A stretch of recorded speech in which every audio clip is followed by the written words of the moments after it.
নমস্কার বন্ধুরা, সবাই কেমন আছেন? আশা করি সবাই ভালো আছেন। আমিও ভালো আছি।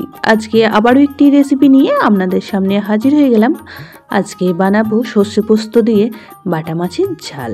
আসুন তাহলে শুরু করি আজকের রেসিপি। তার জন্য এখানে আমি 4 পিস বাটা মাছ নিয়ে নিয়েছি আর খুব ভালো করে পরিষ্কার করে নিয়েছি। তারপরই এখন দিয়ে দিচ্ছি খুব সামান্য পরিমাণে হলুদ গুঁড়ো আর দিয়ে দিলাম লবণ। খুব ভালো করে মাছের গায়ে লাগিয়ে নিচ্ছি।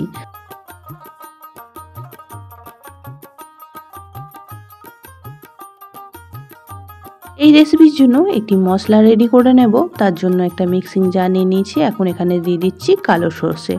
আপনারা চাইলে কালো সর্ষে সাদা সর্ষে দু রকমই মিক্স করে এখানে দিতে পারেন। আমি এখানে 2 চামচ পরিমাণ কালো সর্ষে নিয়ে নিয়েছি আর তার সাথেই 1.5 চামচ পোস্ত দিয়ে দিলাম। একবার ঘুরিয়ে নিলাম। তাতে করে কি হবে, খুব সামান্য পরিমাণের মশলা, এটা কিন্তু পেস্ট করতে অনেকটাই টাইম লেগে যায়। তাই শুকনো অবস্থায় একবার ঘুরিয়ে নিলাম। তারপরে এখানে দিয়ে দিচ্ছি 4টে কাঁচা লঙ্কা আর খুব সামান্য পরিমাণ জল দিয়ে একটা মিহি পেস্ট রেডি করে নেব। এইভাবে মশলাটা কিন্তু পেস্ট করে নিলে খুব সুন্দরভাবে পেস্টটা রেডি হয়ে যায়। এখন মাছগুলি ভাজার জন্য কড়াতে পর্যাপ্ত পরিমাণে সর্ষের তেল দিয়ে দিয়েছি। আর আজকের রেসিপিটি আমি কিন্তু সম্পূর্ণটাই সর্ষের তেলে করব। আর যে কোনো মাছের রেসিপি কিন্তু সর্ষের তেলে করলে খেতে দুর্দান্ত লাগে। তেল খুব ভালো করে গরম করে নিয়েছি। তারপর এখন মাছগুলো দিয়ে দিচ্ছি। মাছ ভাজার ক্ষেত্রে কিন্তু তেলটা খুব ভালো করে গরম করে নেবেন, তাতে করে মাছগুলো কিন্তু খুব সহজে পাল্টে যাবে।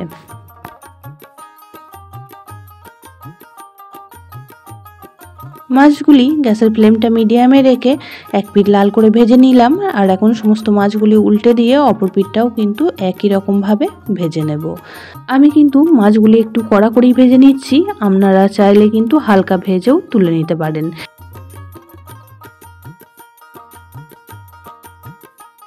সমস্ত মাছগুলি ভাজা কমপ্লিট হয়ে গেছে। এখন তেল ঝরিয়ে তুলে রাখবো। পুরনো বন্ধুরা পাশে থাকার জন্য অনেক অনেক ভালোবাসা। নতুন বন্ধুরা যারা চ্যানেলে ভিজিট করছেন, চ্যানেলটি এখনও পর্যন্ত সাবস্ক্রাইব করেননি, তাদের কাছে অনুরোধ রইল চ্যানেলটি সাবস্ক্রাইব করে পাশের বেল আইকনটি অল করে দেবেন। তাহলে আমি যখনই কোনো ভিডিও দেব নোটিফিকেশন আপনাদের কাছে পৌঁছে যাবে। মাছগুলি তুলে নিয়ে করার মধ্যে যে তেলটা ছিল, বাকি তেলটার মধ্যেই কিন্তু আমি রান্নাটা করে নেব। এখানে দিয়ে দিয়েছি একটা টমেটোর আধা টমেটো লম্বা লম্বা করে একটু পাতলা স্লাইস করে দিয়ে দিলাম। টমেটোটা জাস্ট একবার তেলের মধ্যে ভেজে নেব। তারপর এখানে যে মশলার পেস্টটা রেডি করে নিয়েছিলাম, সেই মশলার পেস্টটা এখন দিয়ে দেব।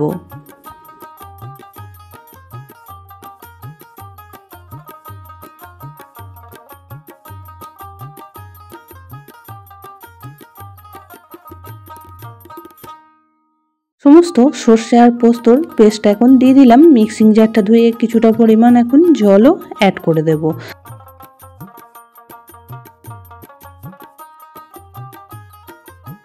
এখন গুঁড়ো মশলাগুলি দিয়ে দেব। আর গুঁড়ো মশলার মধ্যে আমি এখানে ব্যবহার করেছি হলুদ গুঁড়ো আর খুব সামান্য পরিমাণ লঙ্কা গুঁড়ো।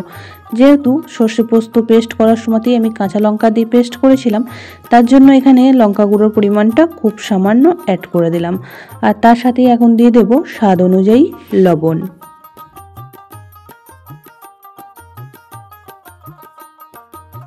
সমস্ত উপকরণ খুব ভালো করে মিশিয়ে নিচ্ছি। এখন ঝোলটাও ফুটতে শুরু হয়েছে। এই পর্যায়ে এখন 4টে কাঁচা লঙ্কা অ্যাড করে দিলাম। এখন অ্যাড করে দেবো ভেজে রাখা মাছগুলি। এইরকম সর্ষে পোস্ত দিয়ে বাটা মাছের ঝাল থাকলে কিন্তু এক থালা ভাত অনায়াসেই শেষ হয়ে যায়। খেতে কিন্তু খুবই ভালো হয়েছিল। আর আপনারা সবাই বানাতে পারেন। আমি কিভাবে বানালাম সেটাই আজকে শেয়ার করলাম। আর যদি এইভাবে কেউ বানিয়ে না থাকেন তো অবশ্যই একদিন ট্রাই করে দেখতে পারেন। আশা করছি ভালো লাগবে। সমস্ত মাছগুলি দিয়ে মাছগুলি কিন্তু 2 থেকে 3 মিনিট রান্না করে নেব। আর 2 থেকে 3 মিনিট রান্না করে নিলেই কিন্তু রেডি হয়ে যাবে একদমই সর্ষে পোস্ত দিয়ে বাটা মাছের ঝাল।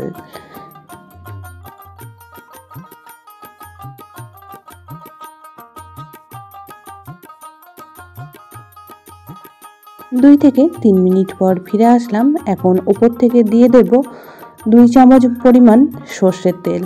আর এই সর্ষের তেল দেওয়ার কারণে কিন্তু এই রেসিপির টেস্টটা আরও ভালো লাগে। আর দিয়ে দেব কিছুটা পরিমাণ ফ্রেশ ধনেপাতা কুচি।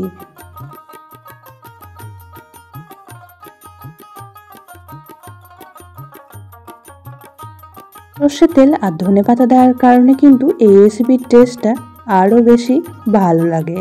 তো অবশ্যই করে আপনারাও একদিন এইভাবে বানিয়ে দেখতে পারেন, খুবই ভালো লাগবে। এখন খুব ভালো করে মিশিয়ে নেব আর গ্যাসের ফ্লেমটা অফ করে স্ট্যান্ডিং টাইম করে রেখে দেব 10 থেকে 15 মিনিট। তারপর একটা প্লেটের মধ্যে সার্ভ করে দেব। আজকের রেসিপিটি আপনাদের কেমন লাগলো অবশ্যই কিন্তু কমেন্ট বক্সে জানাতে ভুলবেন না। আর বেশি ভালো লেগে থাকলে একটা কিন্তু শেয়ার করে দেওয়ার অনুরোধ রইল। সবাই খুব ভালো থাকবেন, সুস্থ থাকবেন। আবারও দেখা হবে অন্য কোনো ব্লগ বা রেসিপির সাথে। ততক্ষণের জন্য সবাইকে টাটা।